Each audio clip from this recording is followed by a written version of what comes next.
Começa agora Espiritismo para quê? O podcast do Centro Espírita Amor e Caridade de Bauru. Olá, seja muito bem-vinda, muito bem-vindo ao nosso podcast Espiritismo para quê?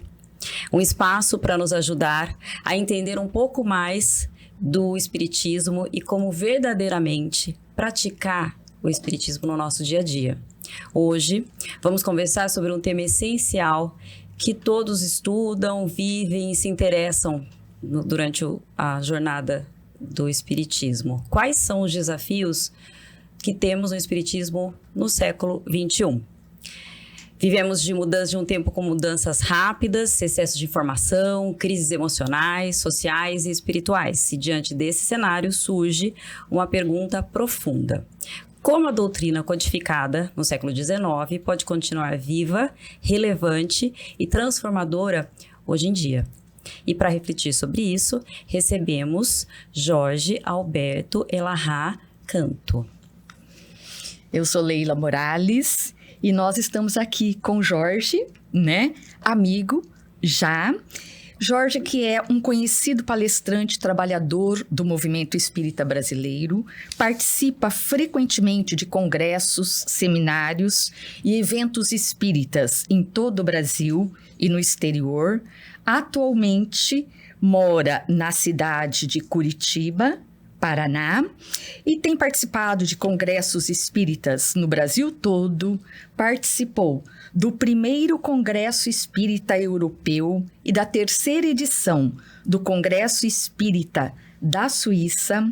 Além dos congressos, Jorge Elahá também ministra seminários e palestras em diversos centros espíritas do Brasil.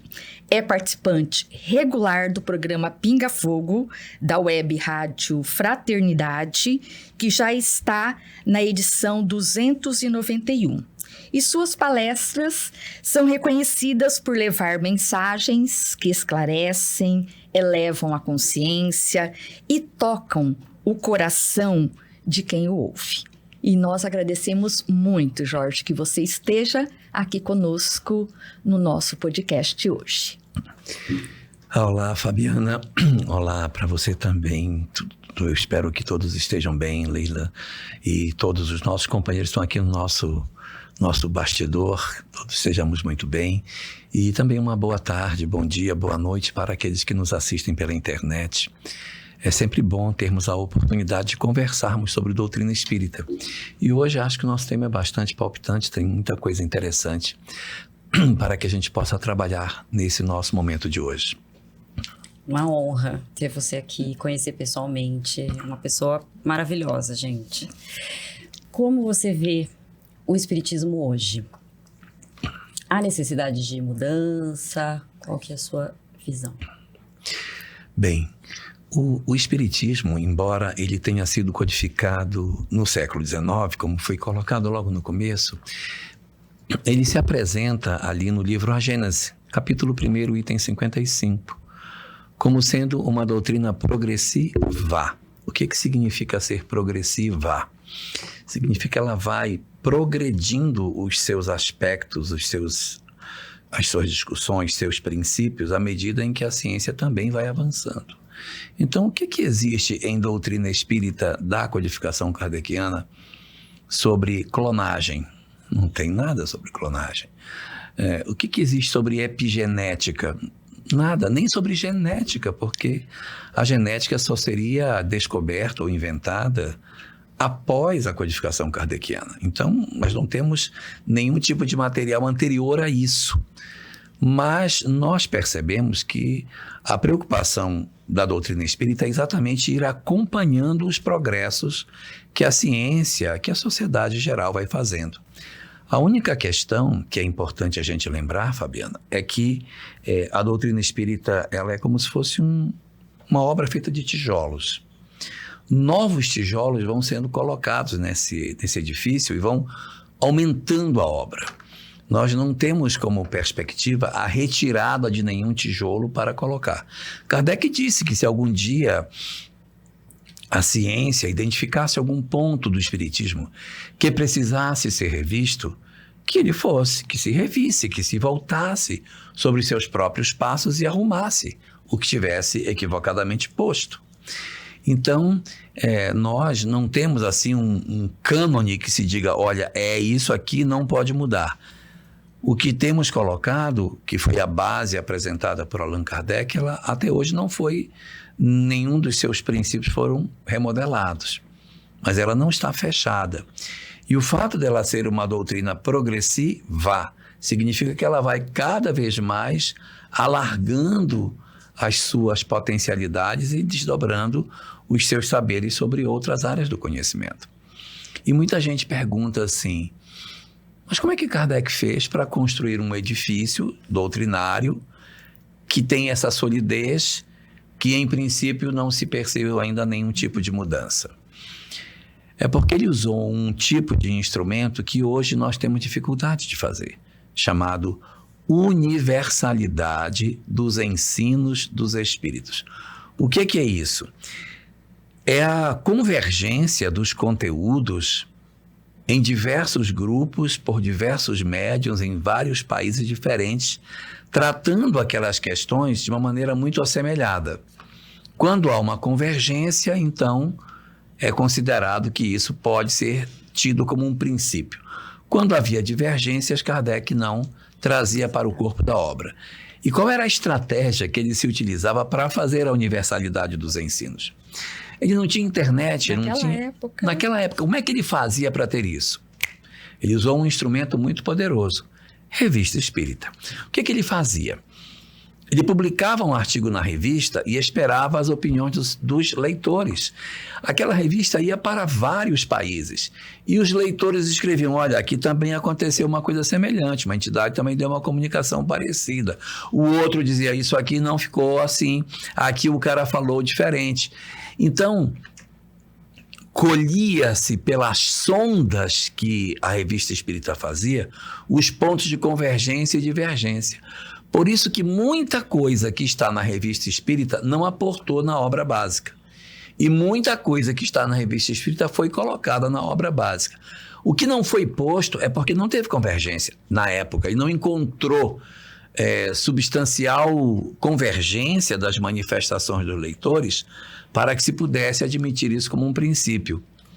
Enquanto que aquilo que apareceu alinhado nos vários grupos aonde as entidades espirituais se comunicavam, pôde ser trazido para a composição dos conteúdos espíritas. Foi assim que nós constituímos um conteúdo que a gente tem mais segurança por ter esse crivo da universalidade dos ensinos. Hoje, muitas vezes, você pega um médium que quer individualmente contestar o conteúdo que está ali.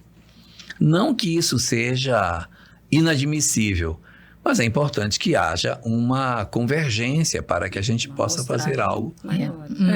Fazer algo nesse sentido.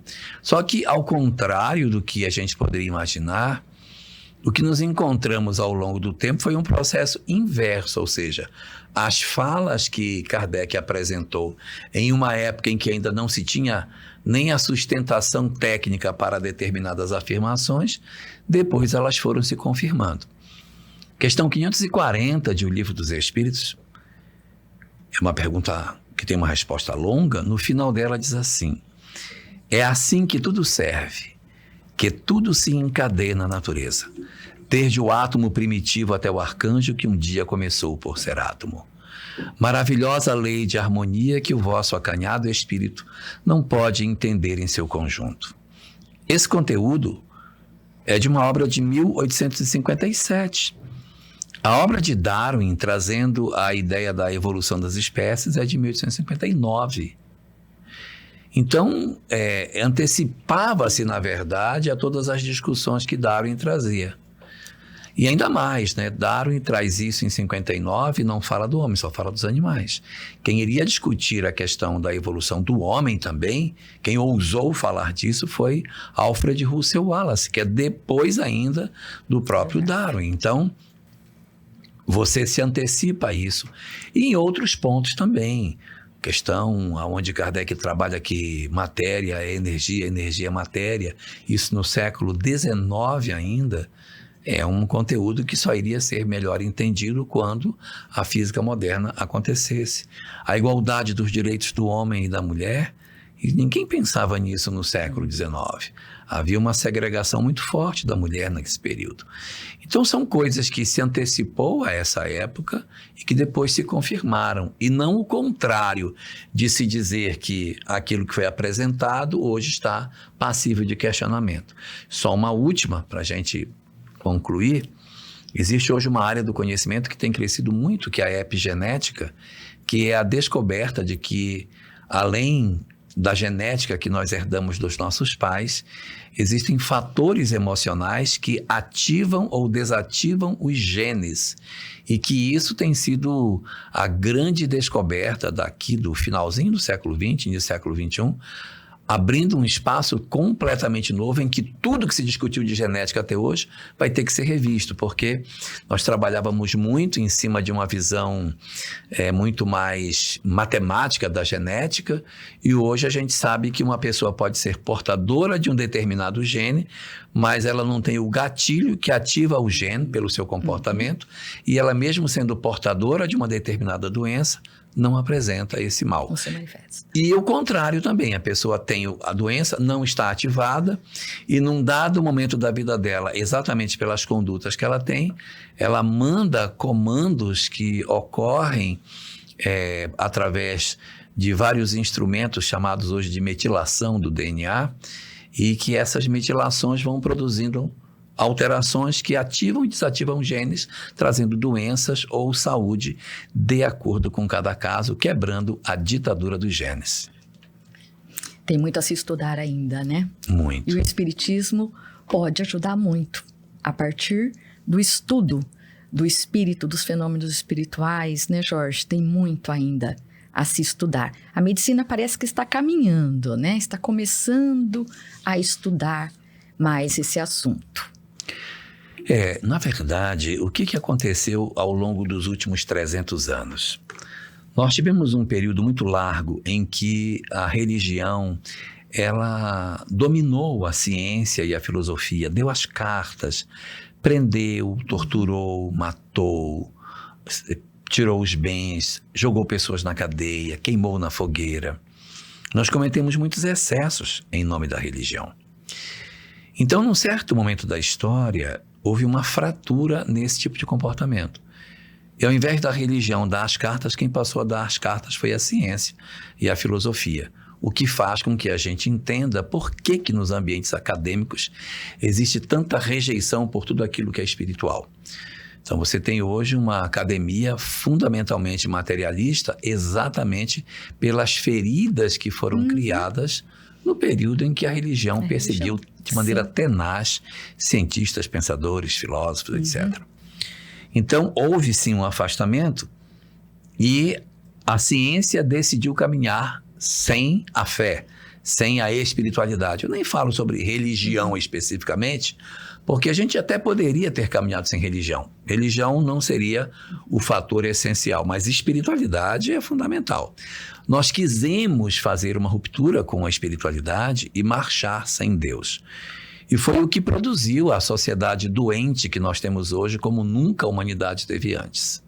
Nós temos hoje um adoecimento muito grave da nossa sociedade.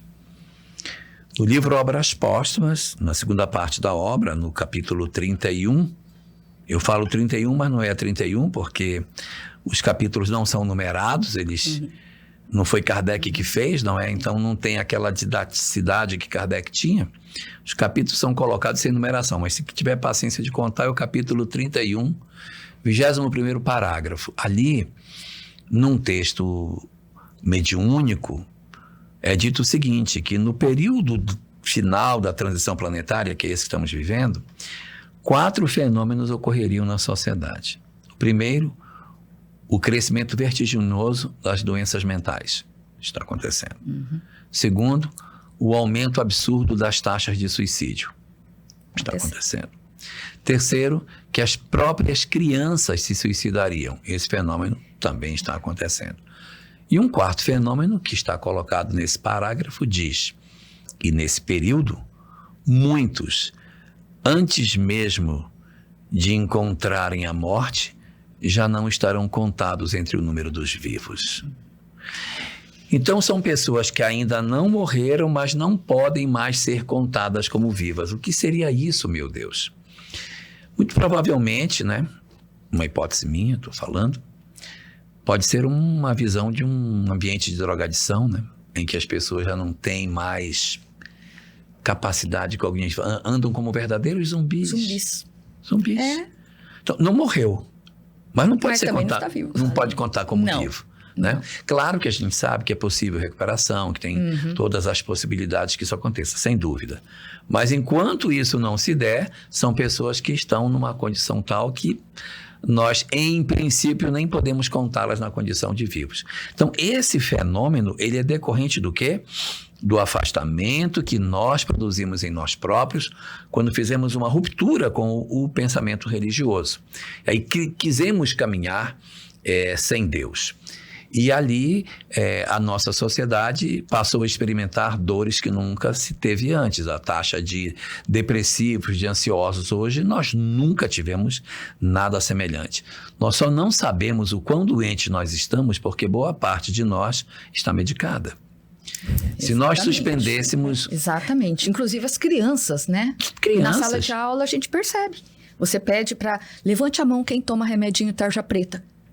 Um bocado levanta a mão. Muitos. Então você vê que nós não sabemos como nós estamos, porque nós estamos como estamos, porque estamos medicados. Imagine suspender por um ano todo o remédio tarja preta, para a gente saber como é que a sociedade está. Então nós estamos realmente bastante adoecidos. Só que, como você colocou, nós estamos vivendo, Leila, um processo de início de retorno. A ciência que fez questão de ir para o ponto mais extremo desse pêndulo, colocando todas as ideias materialistas que se poderia ter, agora está vendo a necessidade de fazer um recuo. Não com as tintas da religião, porque ela ainda tem muita receio da religião, mas a espiritualidade. Da espiritualidade. Então você vê hoje alguns estudos acontecendo na área das experiências de quase morte, de terapia de vida passada, na própria epigenética.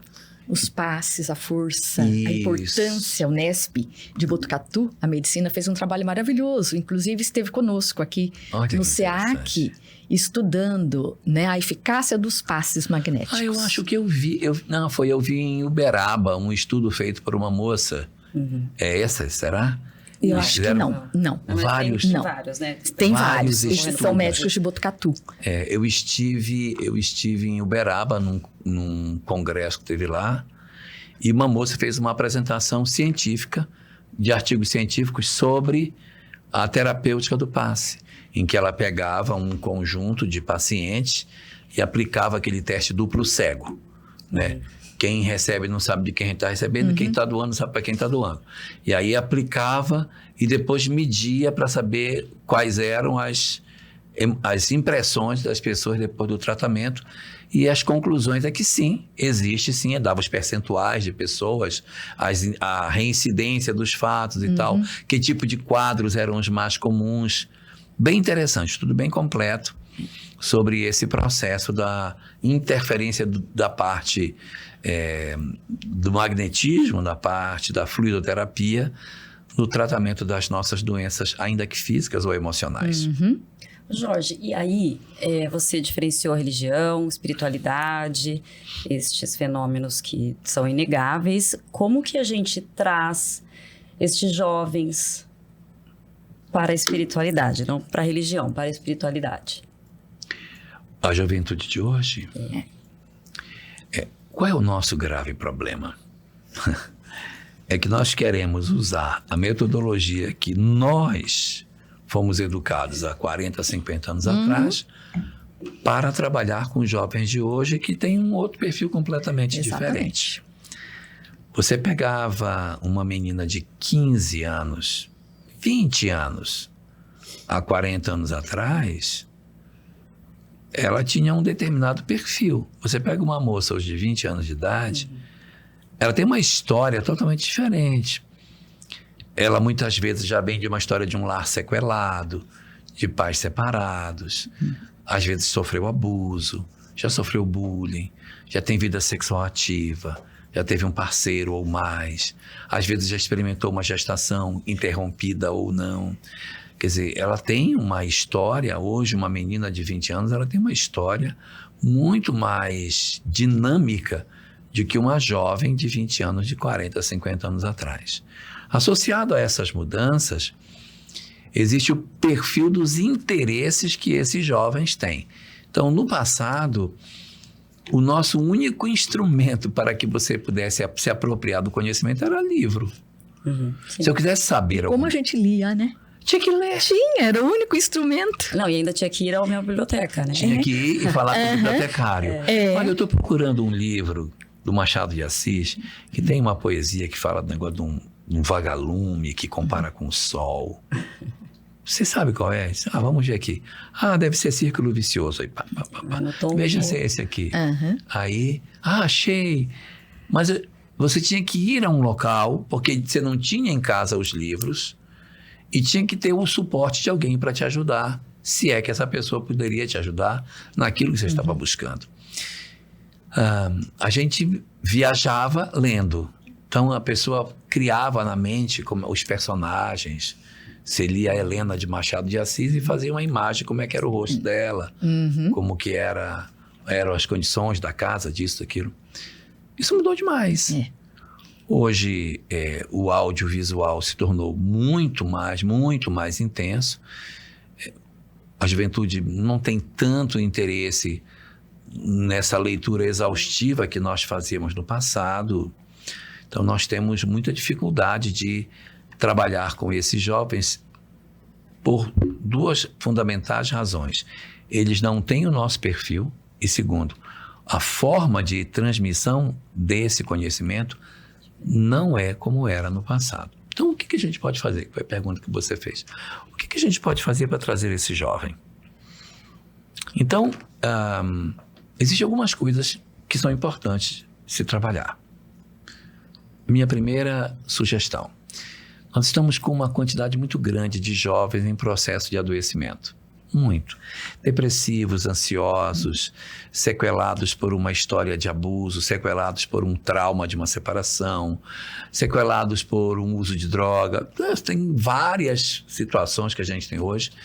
E aí imagina você levar uma pessoa nessa condição para um grupo de jovens. Olha, vamos estudar aqui sobre ovoides. Então, os ovoides...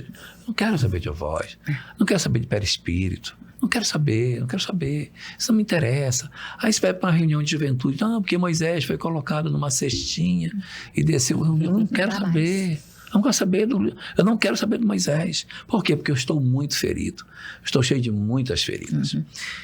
Então, o que se pode fazer nesse sentido? Ora, se alguém, independente de idade, está num processo de dor, de ferida, de machucamento, o lugar dela não é no grupo de estudo. O lugar dela é no pronto-socorro. Quem está quebrado, ferido, tem que ir para pronto-socorro, não é para a escola. Quem vai para a escola é quem não está com o braço quebrado. Quem não está com dor. Então, está com dor, tem que ir para o pronto-socorro. E qual é o pronto-socorro da Casa Espírita? Atendimento espiritual. Então, o que a gente precisa fazer? Nos trabalhos de atendimento espiritual, que precisam, independente da juventude, ser fortalecidos, porque a quantidade de pessoas em adoecimento é muito grave e, evidentemente, precisa que o movimento espírita enxergue de maneira muito mais efetiva a questão da dor, eu posso, dentro do trabalho de atendimento espiritual, criar um grupo em separado só de jovens. Não é uma juventude. De uma escuta ativa, né, Jorge? Exato. Não é uma escuta, de uma troca de experiências. Não é juventude espírita. Não. É uma roda de conversa para escuta ativa. Então, o que é que você faz? Você coloca todo mundo em círculo, todo mundo com um crachá para ser chamado pelo nome, para que ela tenha uma identidade, para não dizer, a moça do vestido amarelo. Bota um nomezinho em todo mundo. Faz de etiqueta mesmo, para não ter trabalho, pega as etiquetas, bota seu nome, cola, porque a pessoa pode não voltar. Então, você vai, coloca na pessoa isso, coloca em círculo e abre essa reunião trabalhando esses conteúdos, trazendo um pequenino ponto de doutrina em cima da discussão que eles têm, Naldo. Então, eu posso trazer numa semana conflito familiar, na outra semana eu posso trazer ideação suicida, na outra semana eu posso trazer automutilação, na outra eu posso discutir sobre conflitos da sexualidade. Eu tenho que ter um portfólio de temas que são só os temas ligados aos conflitos que eles têm. Não é objetivo desse grupo discutir o aprofundamento de doutrina espírita. Você vai abrir a reunião com um texto ou um caso, você cria um caso se você quiser, ou traz um texto pequeno que não deve passar de 10 minutos, 5 minutos tá bom. Você lê esse texto e diz, e aí? O que é que vocês acham dessa questão? E deixa o grupo cuidar. Aí um vai dizer, eu já passei por isso. E como é que você fez para sair? Então você vai aproveitando, um vai curando o outro. Só de falarem, né, de conversarem, de contarem, já é a cura, né? Já é o tratamento terapêutico ali. Freud dizia que a gente começa a curar quando começa a falar. Começa a falar, exatamente. E aí você deixa a pessoa falar. Aí ele vai falar, às vezes falar um monte de bobagem também. Porque Deus não gosta de mim, porque eu deixa eu falar. Mas os nossos jovens estão precisando muito falar, que é algo que eles não estão fazendo. Aí deixa o outro falar, Aí, sem você dizer, olha, você está falando, tá errado, você pode dar um toque ao outro, você vai falando e tal. Mas permitindo com que as pessoas possam se expor. Comenta um pouco de doutrina espírita. A doutrina espírita tem uma visão interessante sobre isso que você comentou. E aí fala, mas sem querer dizer, sem querer desqualificar o que o outro colocou. Uma visão também, diz assim, não, deixa, aí eu assim, mas ele não pode falar, deixa ele falar. Uma vez eu estava participando de um grupo desse e o cara disse assim, eu não concordo com o que você está falando. Aí eu estava falando sobre perdão. Não tem que perdoar ninguém, não. Fez, tem que matar a pessoa. Fez uma pessoa, tem que matar. Eu matei. O cara fez, eu e meu irmão fomos lá, cavamos um buraco, ele pulou dentro, demos um tiro, daí tapamos. Até hoje estão procurando quem matou. Tem que ser assim mesmo. Ele tinha mexido com a minha mãe, nós falamos, matamos ele. E tal. E aí você tem que deixar a pessoa expor tudo e tal. Mas se vocês entenderam o que ele falou, pois olha, essa visão que ele está colocando é uma visão que a gente entende que se tenha quando a gente não sabe que tem vida após a morte. Só que quando a gente sabe que tem vida após a morte, o que muda nisso? O que vai acontecer? Né? Mas ele tem o direito de pensar como ele quer, gente. Ele tem o direito.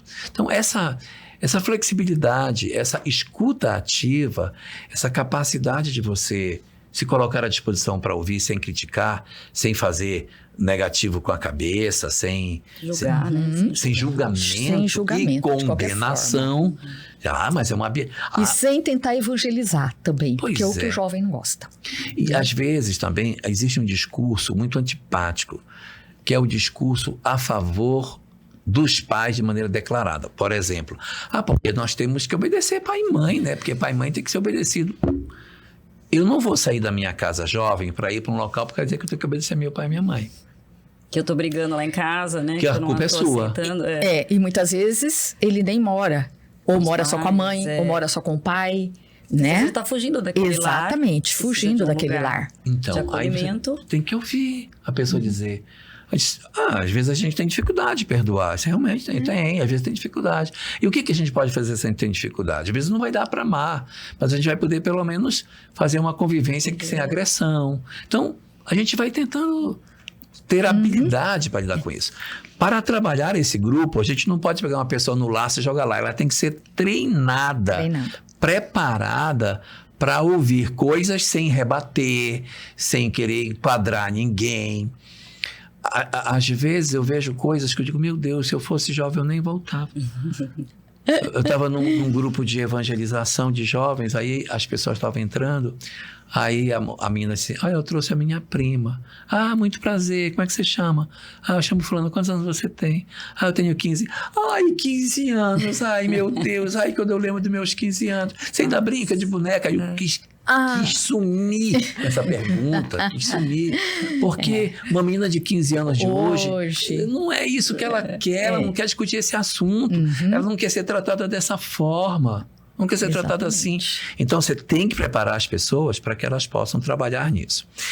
Então você abre esse tipo de trabalho de escuta ativa para acolher depressivos, ansiosos, pessoas com ideação suicida, pessoas mutiladas por histórias familiares traumatizantes, pessoas mutiladas pelo luto. Meu Deus, tem uma quantidade muito grande de histórias. Então, porque a gente está citando jovens, mas isso serve para qualquer tipo de pessoa, Sim, para qualquer dor. Que esteja passando. É que como você falou do jovem, vou aproveitando. Isso. Não. Tá, mas e aí vamos colocar as pessoas... Isso também pode ser feito de maneira mais larga. Sim. Mas voltando para o jovem, aí você monta isso e, paralelo a isso, você engaja o jovem numa tarefa na casa. Sim, Você tem que engajar. importantíssimo, né? Mas onde você vai botar? Porque esse cara não sabe doutrina espírita, ele está num grupo que nem doutrina espírita está sendo dado para ele. Onde você vai botar? Ele não pode ir para o passe, ele não pode ir para a mediúnica, ele não pode fazer palestra. Não é lugar para ele ir, pelo menos por enquanto. Mas ele é excelentemente bem-vindo num trabalho assistencial.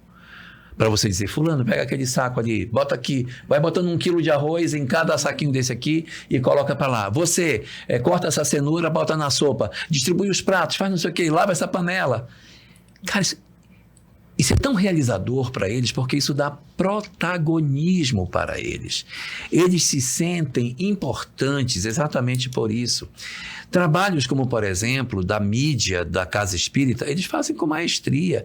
Entrega para esse grupo controlar a rede social, trabalhar o Instagram, trabalhar o Facebook, ou publicar as palestras no YouTube, colocar as palestras no Spotify. Outro dia eu fui numa cidade, aí cheguei lá, uma moça disse assim para mim, você já pensou na ideia de colocar suas palestras no Spotify? Nunca pensei nisso, não. Pode? Ela, pode. É porque eu só ouço música. Não, pode pôr sim. Eu não sabia. Pense nessa ideia. Eu vou pensar. Aí fui para casa, aí passou uns dias, ela me mandou uma mensagem. Conseguiu? Nem me lembrei. Mas eu vou fazer, tá? Então semana que vem eu ligo você. Semana seguinte ela me ligou, que tal? Eu tentei, mas é difícil, não consegui não. É muito chato, tem que abrir uma outra conta, conta de não sei o quê, para criadores, para poder ter uma outra senha para colocar. Eu já tentei. Não, mas eu acho que é possível, seria bom. Me dá mais uma semana, deixa eu tentar mais um pouco. Tentei mais uma semana, ela me ligou.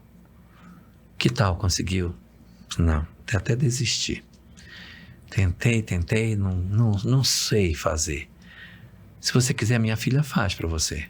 Sua filha? Tão jovem ela. Sua filha? Que idade que sua filha tem?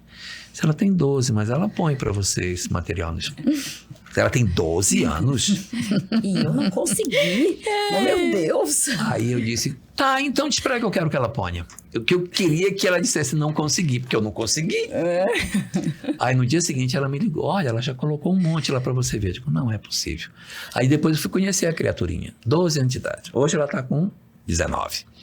E se vocês forem no Spotify e encontrarem alguma palestra minha, é a Natália que põe. Até hoje ela está fazendo isso. Inclusive, esse podcast estará no Spotify, então... Também, o nosso está lá. Que legal. E aí, poxa... E é o interesse deles, eles gostam disso. Então você deve engajá-los na tarefa da casa. Então, eu tenho que ter um grupo específico de pronto-socorro para atendê-los, e paralelo a isso, o trabalho que precisa ser colocado.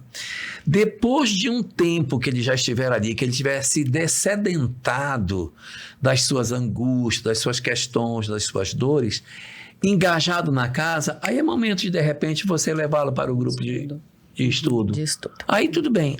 Então, essa é a minha primeira sugestão. Tá. Eu tenho 3. Nós queremos ouvi-las. Essa é a primeira. Já estou anotando. Anotou, não? Sim, anotamos tudo aqui. Segunda sugestão. Eu trabalho no IBGE, então eu posso falar com conhecimento de causa. Todas as religiões, elas têm uma curva de queda da faixa etária no período da juventude. Se pegar os católicos vêm, há uma queda na juventude e aí volta. Protestantes, há uma queda na juventude e depois uma retomada. Os espíritas não são diferentes, também tem. A diferença é que a curva dos espíritas é assim, tem as crianças, chega na juventude tem uma queda que vai lá embaixo E quando volta com gosto de gás como nenhuma outra, ou seja, cai muito e depois sobe vertiginosamente. Ou seja, a nossa pegada é para adulto, não é para jovem. Nós temos uma grande perda do período da juventude, mas tudo dá a entender que parte deles, se não a boa parte deles, retorna depois dos 30 anos. A idade que a gente observa no IBGE é 29 anos. É a idade em que eles retornam ou outros se engajam para substituí-los. Então, há uma janela que vai dos 18 aos 29 em que eles realmente se desinteressam pelo espiritismo. Por que isso acontece? Você tem uma resposta para isso? Eu tenho. Segundo o próprio IBGE, 18% da população brasileira tem curso superior. 18%. Só isso. Os que se declararam espíritas no censo de 22, 48% têm curso superior. Então, nós somos uma doutrina que tem uma penetração muito grande nos grupos de maior escolaridade. Então, eu pergunto para vocês, onde estão os nossos jovens na hora que eles estão dos 18 aos 30 anos? Eles estão estudando. Eles estão estudando, estão na faculdade. Então, o nosso jovem, ele é tragado pelo ambiente acadêmico. Sim. Tragado. E o que tem no ambiente acadêmico que pode prejudicar a permanência dele na casa? O apelo ateísta que as academias possuem. Então, quando você entra numa faculdade para fazer um curso superior, e você tem um filho, você diz, meu filho, pelo amor de Deus, tá? Pelo amor de Deus, vamos manter a coerência para que o ateísmo não sequestre você. Existem alguns professores da área de sociologia que no primeiro dia de aula perguntam, quem aqui tem religião aqui na sala? Aí a parte levanta a mão. Até o final do semestre nenhum vai levantar a mão, viu? Porque o objetivo é moer a fé, é ridicularizar a crença, é desfazer da religião para criar novas pessoas dentro de uma perspectiva ateísta. E isso atinge os nossos jovens também. Eles estarão sujeitos a isso. Então, qual é a minha sugestão? Que nós tenhamos dentro das nossas instituições espíritas trabalhos específicos com aqueles que estão ligados com a universidade, preparando o antídoto para as falas que o professor de sociologia vai trazer. Professor de filosofia, os professores que vão criar ali, pelo menos nos 2 primeiros anos da faculdade, a base do pensamento acadêmico, para não deixar com que esse materialismo nos destrua. Eu vejo muitas vezes algumas coisas assim muito dolorosas, fico com dó, de alguns professores que pegam alunos que pertencem a determinados segmentos religiosos muito ligados a texto religioso e diz assim, como que você pode acreditar num Deus que invade as aldeias vizinhas e mata todo mundo? Que Deus é esse? Aí começa a pressionar e o menino fica olhando e dizendo, é verdade. E ele fica assim. Então, nós temos que preparar a juventude espírita para que quando o professor diga, como é que você pode acreditar nisso? Mas eu também não acredito. Se Deus fosse isso, eu também não acreditaria. Porque eu não acredito nesse aí, não. Que aí você quebra. Porque o problema das academias não é contra o Criador, é contra o Deus das religiões. Sim, contra as religiões. O Deus das religiões que é contraditório, que é parcial, que tem um comportamento muito próximo do humano, se arrepende, castiga. Não, professor, esse Deus aí não é o meu. Então o professor está dando tiro na água, porque ele vai atirar. Não, meu Deus é outro. Meu Deus é o Deus da lei. Não existe... pode dizer, professor, assim, porque para nós, você sabe onde é que está escrita a lei de Deus? Não está em livro nenhum. Não está na consciência. Nenhum livro religioso, se eu trouxer aqui, representa a minha crença. Então, isso é muito importante, porque você desamarra o jovem para que ele pense fora da caixinha e possa dizer, não, o que o senhor ataca, o senhor pode atingir aqueles ali. Eu não. Mas a mim não. Pensamento crítico. Eu não tenho essa leitura. Minha leitura é do Criador. Minha relação é com o Deus Criador, não é o Deus das religiões. Então sugestão número 2, a gente precisa fazer alguma coisa de preparação para os meninos que estão no ambiente acadêmico, que não são poucos, antes que eles passou no Enem. Traz essa turma e vamos fazer uma espécie de um cursinho intensivo de entendimento do ambiente onde você vai ficar, porque tem muita droga, tem muita promiscuidade, tem a questão de você estar num grupo, você para ser aceito, você é jovem, para você ser aceito, você cede, porque senão você vai ser, o próprio grupo vai rechaçar você, e você não precisa confrontar. Eu não acredito, porque vocês não sabem, não fazer esse tipo de coisa, estar na universidade discutindo, debatendo, brigando. Isso é tolice. É ingenuidade querer discutir religião dentro de ambiente acadêmico. Os outros de lá não querem se convencer do contrário. Então a gente ri, isso é verdade, tá certo, tá bom. E não se permite comprar esse tipo de coisa. Porque esse é um ambiente onde eles irão. Então essa é a minha segunda sugestão. Minha terceira sugestão é com a nossa juventude. O que fazer para que a gente consiga manter os nossos grupos de jovens com uma frequência mais adequada, com uma atividade mais robusta? Esses jovens, eles estão dispersos, a gente precisa catar esse pessoal e trazer de volta para o grupo de jovens. Então a gente tem que catar esse pessoal. Catar. Pode escrever aí. Tem 5 letras. Catar é ótimo, né? Tem que catá-los. Catá-los. Isso. Escreva na vertical. Isso, você tem que catar esse pessoal. A primeira coisa que você tem que dar, conteúdo espírita. Não se constrói uma juventude apenas tocando violão. Porque quando vierem os problemas, o violão não vai resolver. O violão não vai resolver. O que vai resolver é conteúdo. Conteúdo, sim. Então, eu lembro uma vez que eu estava levando uma atividade numa juventude espírita e eu estava falando e tal, falando sobre perdão, sobre convivência familiar, a dificuldade que a gente tem de conviver com determinadas pessoas, mas que a lei de causa e efeito e tal, conversando sobre essas questões todas.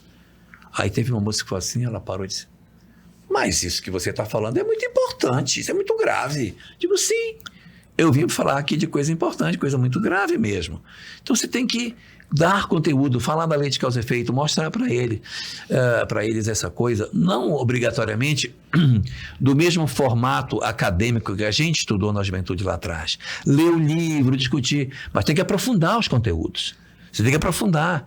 Tem que ter uma técnica, não sei qual, para que esse conteúdo, que pode ser lido ou apresentado de outra forma, mas eles têm que ter contato com o que é a reencarnação, o que é a lei de causa e efeito, não apenas ter aquele verniz do conhecimento. Precisa aprofundar, eles precisam ter contato com a obra, precisam conhecer, debater, ainda que esse debate possa não ter tanta leitura física, mas uma leitura lógica do texto. Não, tem isso aqui. Todo mundo entendeu essa parte? Você conta a história, você fala, você chama, coloca, bota eles para aprofundar, discute. Então, esse é o primeiro ponto. Tem que dar conteúdo. Livro dos Espíritos, eles gostam muito. A didática, a pedagogia do Livro dos Espíritos é fantástica. Pois é. Então, uma pergunta que você coloque na roda para discutir, vale a pena. Deixa discutir. Quebrar. E aceite as colocações feitas. Isso. Depois a gente vai organizando melhor. Se você coloca uma pergunta e diz assim, o que vocês acham disso? Aí a pessoa diz assim, eu não concordo. Não, você não pode discordar disso aí. Aí ninguém fala mais. Não. Entendeu? Ok, você não concorda. Tá ok. Tá. Não concorda. Por que você não concorda? Ok, beleza. Quem mais? Tem ali. Eu acho que tá. Beleza, está errado. Muito bem. Que mais? Você não pode esboçar nenhum tipo de crítica, porque senão a tempestade de ideias vira chuvisco, porque não tem mais tempestade. Na hora que você critica na entrada, não tem. Você tem que deixar todo mundo colocar isso. Agora vamos analisar. O que vocês acham? E deixa o próprio grupo dizendo, não, isso aqui eu acho que não está correto.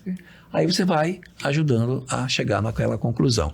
Quando eu era da juventude, eu tinha um coordenador de juventude que ele era muito danado. Chamava-se Jorge Gouveia. Já desencarnou. E quando alguém falava assim, alguma coisa que era muito forte no grupo, contestando, ele disse, não acho nada disso aí não, acho que tá tudo isso aí errado, entendeu? Ele ficava quieto, ouvindo.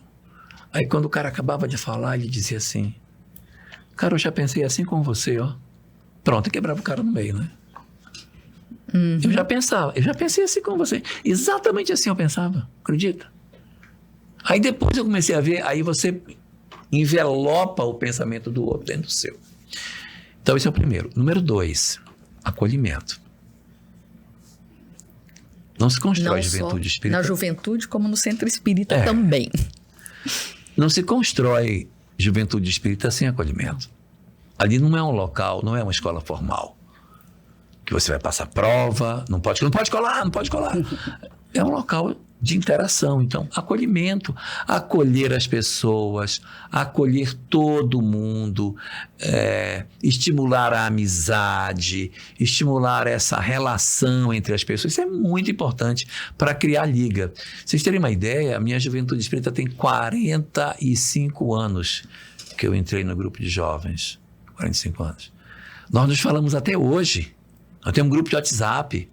E até hoje a gente se encontra, fala e estão em cidades diferentes, mas a gente está todo dia falando. Nós falamos todo. É uma família. Nós nos sentimos como se fosse realmente irmãos. Nós nos casamos, muitos de nós casamos no grupo. No grupo. É muito interessante. Então, o acolhimento, ele é fundamental. Depois, que letra tem? T. T de quê? Trabalho. Nem ouso falar. Trabalho. Não se tem juventude espírita sem trabalho. Você tem que botar esse povo para fazer alguma coisa. Diferentemente daquele outro que eu falei que era para o trabalho assistencial, esse aqui você pode colocar em qualquer lugar. Se eles tiverem conteúdo, eles podem estar no passe, eles podem estar na palestra, eles podem estar na evangelização. Meu Deus, eles já têm conteúdo suficiente para estar trabalhando em outras atividades. Claro que eles ingressam pelo trabalho assistencial e depois, na medida que ele vai tendo mais conhecimento, você vai levando ele para outros ambientes, né?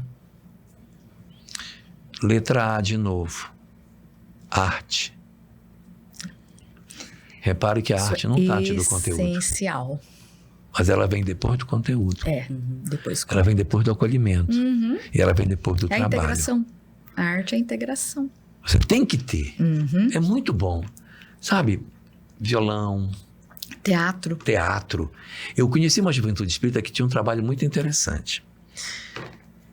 Eles estudavam, aí a cada mês, quando fechava, eles faziam uma apresentação para os adultos de uma dramatização que encenava os conteúdos vistos durante o mês. Legal, né? Sensacional.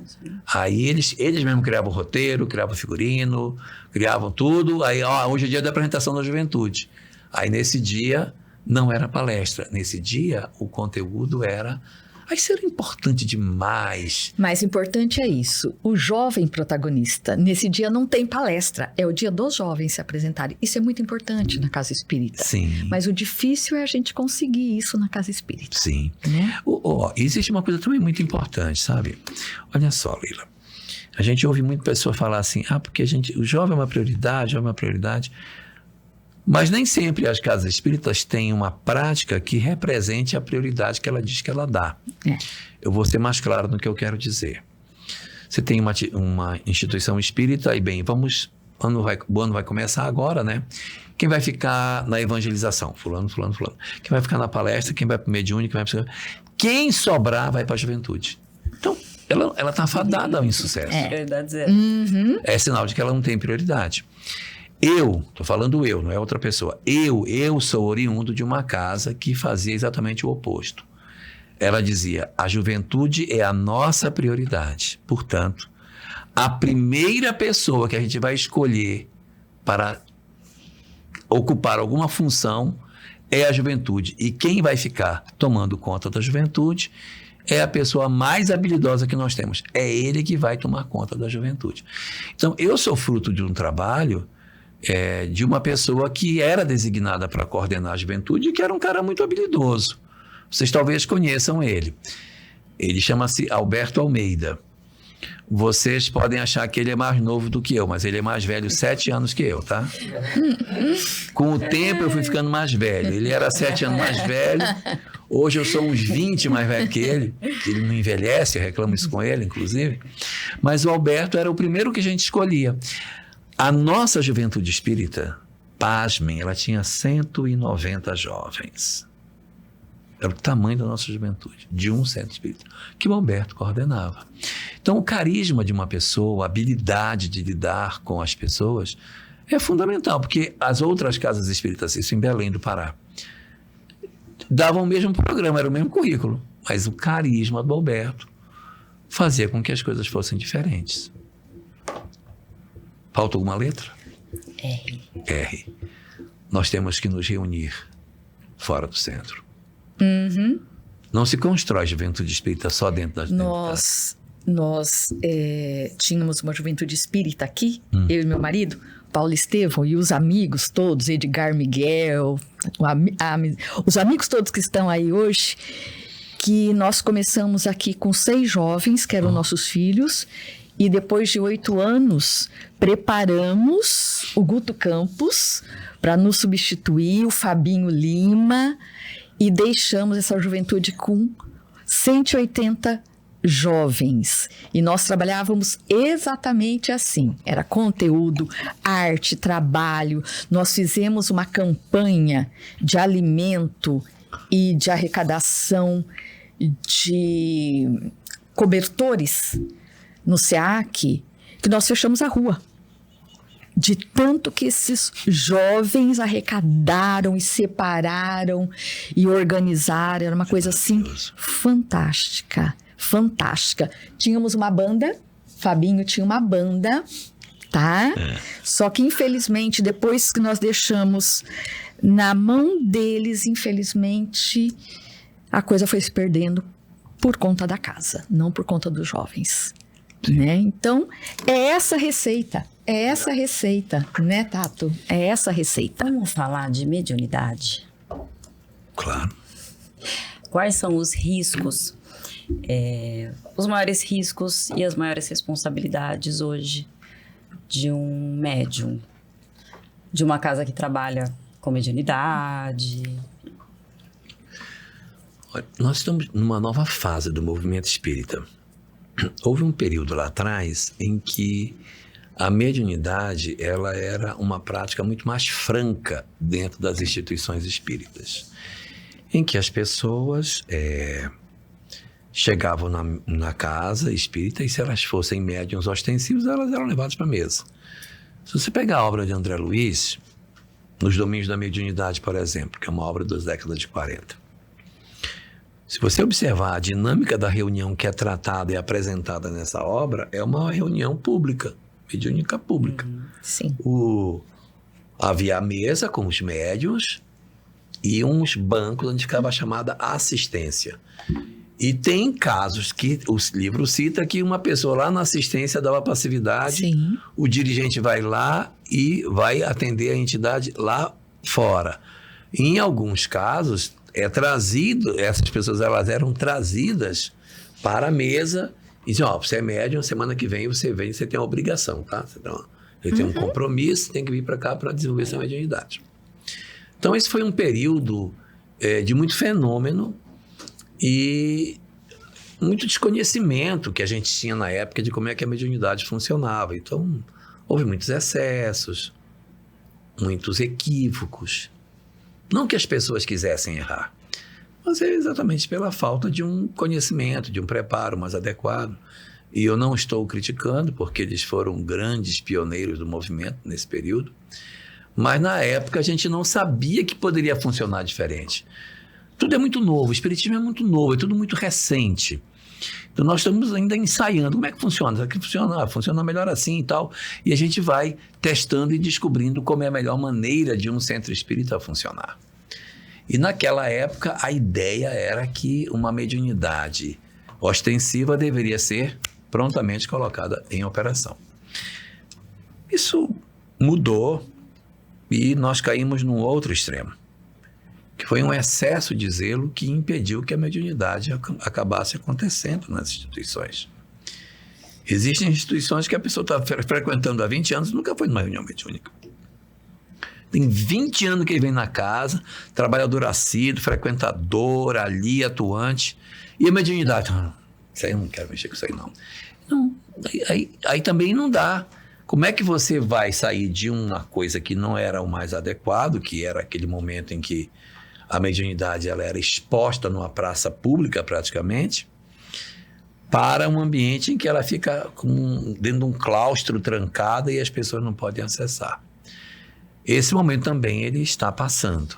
Nós estamos indo para um momento novo, não é? Que é aquela questão da tese, a antítese e a síntese. Nós estamos vivendo hoje uma questão de meio termo.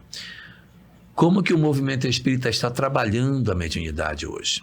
Da seguinte forma: a pessoa entrou na casa espírita e ela vem com sinais de perturbação espiritual, não deve ir para a mesa mediúnica, não deve ir para grupo de estudo, não deve. Então vai para onde? Atendimento espiritual, gente. Tem que ser acolhida. A pessoa está toda machucada, nós vamos ouvi-la, cuidar dela, orientá-la, para que ela se organize emocionalmente. Sim. Depois que ela se organizar emocionalmente, depois que essa pessoa tiver passado pela experiência do conhecimento da doutrina, aí nós podemos colocá-la num grupo de estudo. Por exemplo, um grupo de estudo sistematizado, que é uma proposta interessante. Por que falo que a proposta do estudo sistematizado é interessante? Porque tentar conhecer doutrina espírita estudando diretamente na obra é muito longo. Você vai fazer 3 anos do Livro dos Espíritos, mais 3 anos do Livro dos Médiuns, mais 3 anos do Evangelho segundo o Espiritismo, mais 3 anos... Meu Deus, você vai ficar uns 15 anos para você poder ler a codificação toda. Não vale a pena. Por quê? Porque os conteúdos, eles voltam. Eu vejo a reencarnação aqui, eu vejo a reencarnação ali. Eu vejo aqui... E, às vezes, as pessoas estão mais interessadas em conhecer as questões mais imediatas que o Espiritismo tem. E é essa a proposta do estudo sistematizado. É você oferecer, numa janela de 3 anos... Pode parecer longa, mas não é uma faculdade, porque a faculdade é todo dia e aqui é uma vez por semana, em que você vai passear pelos principais temas de doutrina, de maneira que, terminados esses 3 anos, o indivíduo ele tem uma visão geral do que o Espiritismo é. Porque às vezes você pega uma pessoa e dá para ela o Livro dos Médiuns, depois de 3 anos ela só entende mediunidade, ela não sabe nada de lei de causa e efeito, porque ela passou 3 anos estudando aprofundadamente aquele tipo de assunto. Então, de repente, num primeiro giro, era importante que você pavimentasse o conhecimento de forma a ter o entendimento básico das coisas. Terminado o estudo sistematizado, ou seja, terminada a fase em que você já tem uma visão geral do que o Espiritismo é, pronto. Você está livre para seguir o caminho que você quiser. Eu quero estudar a obra de André Luiz. Muito bem. A casa monta um grupo, vai estudar André Luiz. Não, eu queria estudar Manuel Filomeno. Vai estudar Manuel Filomeno. Eu queria estudar, era a Dona Ivone do Amaral. Vai estudar a Dona Ivone. Não, eu queria estudar a obra psicológica de Joana. Vai estudar Joana. Faça o que você quiser. Eu queria estudar os romances de Emmanuel. Vai estudar o romance de Emmanuel. Vai estudar. Não, eu queria estudar o Novo Testamento. Vai estudar o Novo Testamento. Eu queria estudar a obra básica. Vai estudar a obra básica. Já tem o conteúdo, você quer, é esse que é o gosto? Vai estudar a obra básica, se você assim quiser.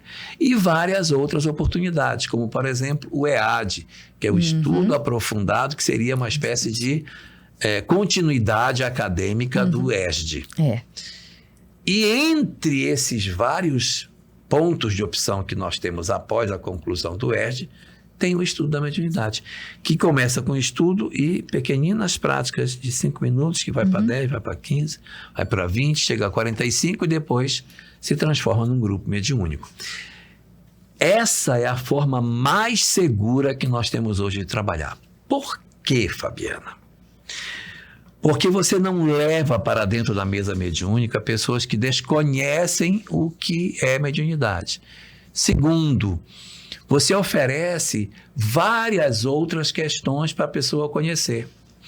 No livro Socialismo e Espiritismo, Leon Denis, ele traz uma contribuição muito interessante sobre isso, em que ele diz o seguinte, que quando ele, Leon Denis, era jovem, ele tinha a mediunidade ostensiva. E foi a mediunidade ostensiva que ele possuía que o fez procurar uma casa espírita para entender o que acontecia. Pois ele entrou na casa espírita, começou a estudar espiritismo e a mediunidade diminuiu. Então, às vezes, a pessoa traz uma mediunidade ostensiva e essa mediunidade pode perder a ostensividade depois que ela ingressa num grupo de estudo. Por que motivo? Porque o objetivo dessa mediunidade era trazê-lo para o ambiente, que é o que o Leon Denis diz. Uma vez que você já chegou no ambiente, eu não preciso mais daquelas manifestações, porque hoje você já está no lugar que eu queria que você estivesse. Então, fica a mediunidade assim, ficou só intuitiva. As outras que eu tinha, elas recrudesceram depois que eu ingressei no movimento espírita. Daí você pergunta, quais são as dificuldades? Dificuldade número 1, você colocar uma pessoa em processo de perturbação dentro do grupo mediúnico. O lugar dela, lá no atendimento espiritual. E existem pessoas que vão fazer o atendimento espiritual e que vão precisar fazer de novo, e não vão sair disso, porque trazem uma mediunidade tão conflituada que eu não posso dizer a ela assim, meu filho, você vai entrar aqui, daqui a 2 meses você sai, você pode estar liberado. Às vezes não vai. Traz conflitos obsessivos muito difíceis, que vai exigir um tempo maior, e às vezes a existência inteira. Então, oferta do grupo de atendimento espiritual para as mediunidades em maior grau de desconforto, de dificuldade mais tormentosa, mais difícil, atendimento espiritual.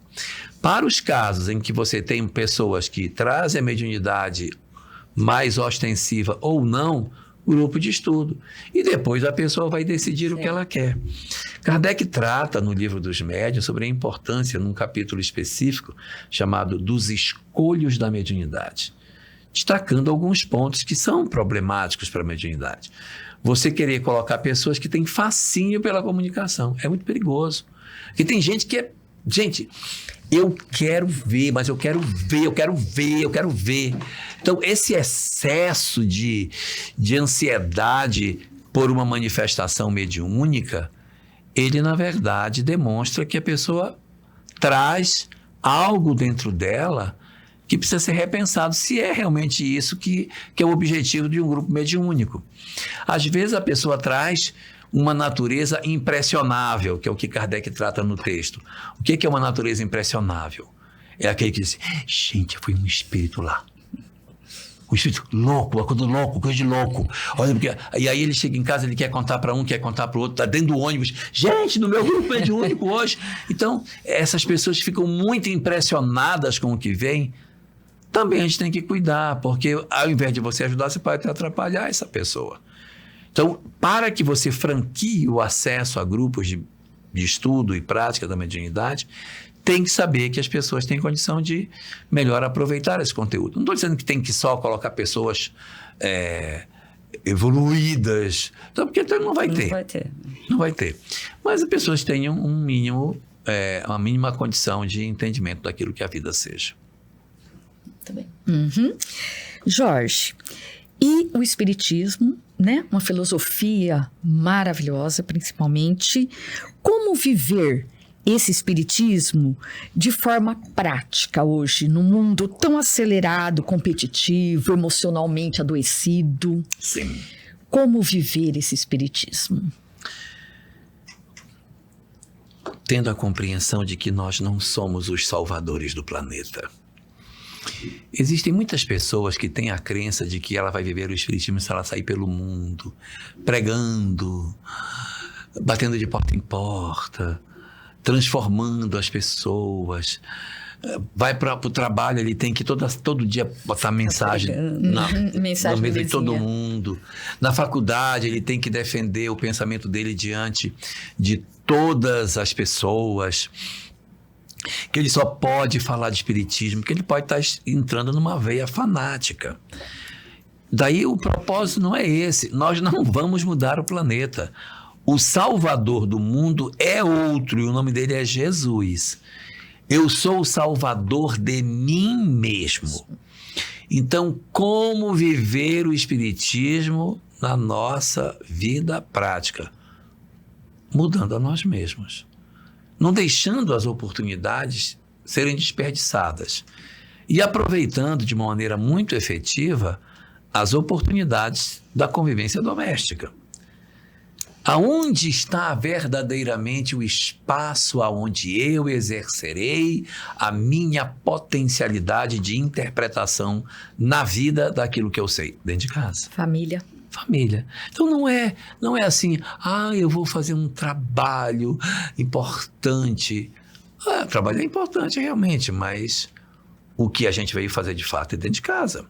Porque veja, se Deus nos trouxe para viver numa família com a qual não é para a gente conviver, então ele errou. Porque ele me mandou para ficar com um grupo que não é para conviver. Uhum.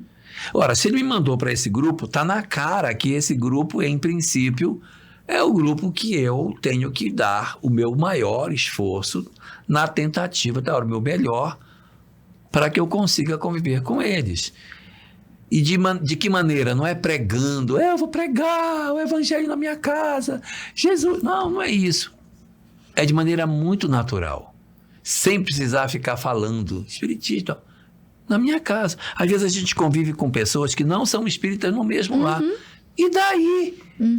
Vive a vida do jeitinho que você tem para viver e aproveita para viver o espiritismo na prática. Com o pai que é idoso, o avô que tem Alzheimer, a avó que tem, sei lá, um problema de demência. Os filhos adolescentes. Os filhos adolescentes cheio de problema.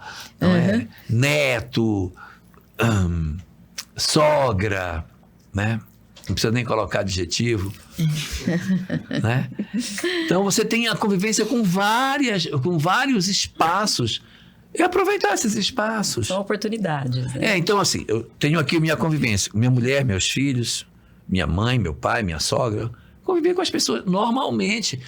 Porque fulano é difícil. Você convive até onde consegue. Ninguém tem o dever de dizer assim, não, meu pai era uma pessoa muito violenta, agredia minha mãe, batia em todo mundo, chegava bêbado, teve uma vida muito irregular, etc., mas eu amo meu pai, tal. Talvez a gente não consiga chegar aí. Mas só da gente dizer assim, meu pai, ele tem o direito de errar, ele é uma pessoa, eu sou grato a ele pelo corpo que eu tenho, que ele que me deu, e eu trabalho para tentar conviver com ele nas minhas limitações, o que eu consigo. Às vezes eu não consigo abraçar, não consigo beijar, mas eu vou tentando viver de forma que eu consiga me aproximar mais. Então, como é que se vive o espiritismo? Da maneira mais simples possível. Aproveitando as oportunidades, sem grandes expectativas de que a gente vai deixar uma marca no planeta da nossa passagem. Não, também não vai deixar. Eu vim para salvar a mim através do outro. Eu não tenho nem o poder de salvar o meu filho. Eu não consigo salvar o meu filho. Porque quem vai salvar meu filho é ele. Eu posso, quando muito, salvar a mim mesmo, através do outro, né? Cuidando do pai, cuidando da mãe, cuidando dos filhos, dos irmãos, me dando bem com todo mundo, entendendo as pessoas, tendo a capacidade de entender. Minha mãe, meu pai, minha sogra, meu sogro, sei lá, não teve a orientação que eu tive. Então, eu tenho o dever de fazer melhor do que eles. Talvez eu não consiga ter aquela conduta, mas eu vou me esforçar para ser o mais próximo possível daquilo que eu gostaria de ser. E se eu não consigo ser, eu não preciso me desesperar, porque isso faz parte da vida. Eu estou tentando, estou lutando para ser melhor, não estou conseguindo, tudo bem. Nós vamos para frente, do jeito que a vida nos permite ser. Então, usando dessa técnica, sem que a gente queira ser um arauto do bem, uma referência para o planeta, a gente vai bem. É aproveitar as oportunidades e não deixar passar as pequeninas oportunidades, porque são nelas que a gente se revela. Perfeito.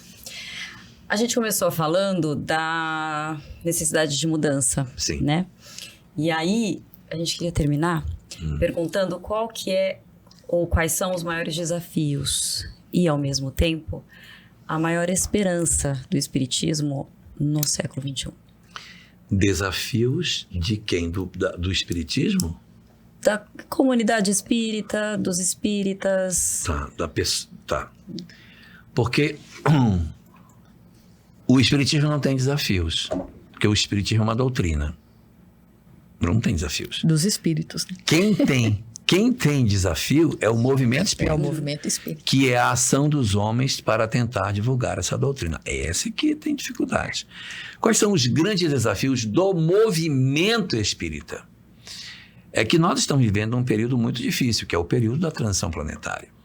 Então, existe pressões de todos os lados. Nós estamos nesse período da transição com todas as viabilidades de conduta permitidas hoje. É como se nós tivéssemos uma sala que tivesse 1000 portas e todas as 1000 portas estão abertas. Você pode passar por qualquer uma. Antigamente, essas 1000 portas elas não estavam abertas. Eu vou provar que elas não estavam. Quer ver? As pessoas que são mais antigas devem lembrar disso. Quando a gente era criança, a gente acordava de manhã, se arrumava e ia para a escola. Para fazer. Ninguém chegava a dizer para o pai assim, mãe, eu acho que hoje eu não vou para a escola, estou querendo ir para a escola. Imagina. Não tinha isso. Não. Mas não tinha por quê? Porque os pais, eles bateriam, eles nos matariam. Na verdade, a gente nem cogitava. Não cogitava. Ninguém cogitava dizer assim, mamãe, hoje eu não quero ir. Hoje eu estou cansado. Regras eram regras e nós não argumentávamos. Era para ir, não era? Então é para ir. Se batesse a cabeça do dedo, ia com um sapato de um lado, um chinelo do outro, o dedo enrolado num agaze, e ia para a aula do mesmo jeito, não tinha diferença. É assim que ia, né? Para que você não fosse, tinha que estar bem doente, tinha que ser uma causa assim, bem excepcional para você faltar uma aula. Era uma porta que estava fechada. Hoje não. Hoje, se o menino disser, mãe, hoje eu não quero ir. Tá bom, meu filho, então você não vai. Veja que hoje todas as portas estão abertas. Então, qual é o grande desafio? É que nós estamos sendo testados em todas as frentes de comportamento. O grande desafio do movimento espírita é esse. É que, em função da transição planetária, uma série de entidades bastante perturbadas estão entre nós e abriram todas as portas. E a espiritualidade superior disse, deixa abrir, não faz mal, deixa abrir. Porque eu quero saber por onde vão passar. Porque, estando as portas fechadas, eu não sei se você é realmente bom. Porque a porta estava fechada. Agora eu quero fazer assim, eu quero abrir todas as portas e dizer, passa por essa. Quero ver se você vai passar por aquela que eu estou falando. Daí que o desafio da hora é conseguir que as criaturas humanas compreendam qual é a sua essência. Em uma sociedade tomada pelo ateísmo, como nós estamos vivendo, com um esfriamento da fé, um afrouxamento dos laços familiares, com uma desconstrução progressiva do tecido social, com um avanço da tecnologia que faz com que a criatura humana não tenha muito interesse na relação entre os indivíduos, e uma sociedade em que a fé foi destruída e trouxe todos os interesses do homem para a vida material, é um grande desafio. Porque a busca hoje está toda centrada na vida material, por isso que tem tanta gente ansiosa. Está todo mundo querendo as coisas da matéria, porque a ideia de uma vida no além, ela está profundamente atacada nesses últimos tempos em função da onda de negação do espiritual que a gente vem vivendo. O desafio do espiritismo é trabalhar nesse ambiente adverso sem perder a sua essência, sem fazer concessões que não poderia fazer, porque senão daqui a pouco a gente vai se descaracterizar. Em 1978, a médium Cecília Rocha recebeu na cidade de Porto Alegre uma mensagem assinada por Ângelo Aguaró. Ângelo Aguaró era um espanhol que migrou para o Brasil, viveu uma época no Uruguai, depois veio para o Rio Grande do Sul, foi presidente da Federação Espírita do Rio Grande do Sul e se tornou realmente assim, um mentor da instituição depois da sua desencarnação.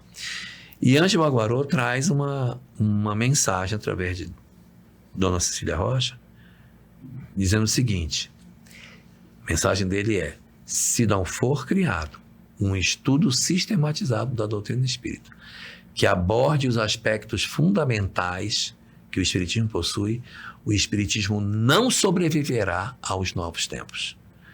Porque ele está atravessando um vendaval em que sopram ventos de todos os lados. E se vocês não cuidarem do movimento espírita, no futuro do espiritismo restará somente o nome. Então esse é o desafio. De 1978 para cá, muita coisa no movimento espírita se organizou, o estudo sistematizado foi uma resposta a isso, porque ele é de 1983, 5 anos depois dessa mensagem, e realmente ele trouxe um contributo enorme para o movimento espírita. Eu vejo hoje muitas pessoas com preocupação porque o grupo de jovens não é mais tão frequente nas casas como no passado, é fato. Mas o que aconteceu com o grupo de adultos na casa espírita? Explodiram os grupos de estudo. Se você for numa casa espírita hoje e perguntar quem aqui entrou no movimento depois dos 30, há uma quantidade enorme de pessoas que vai levantar a mão. Ou seja, a juventude não é mais a principal porta de acesso de ingresso no movimento espírita. Não é.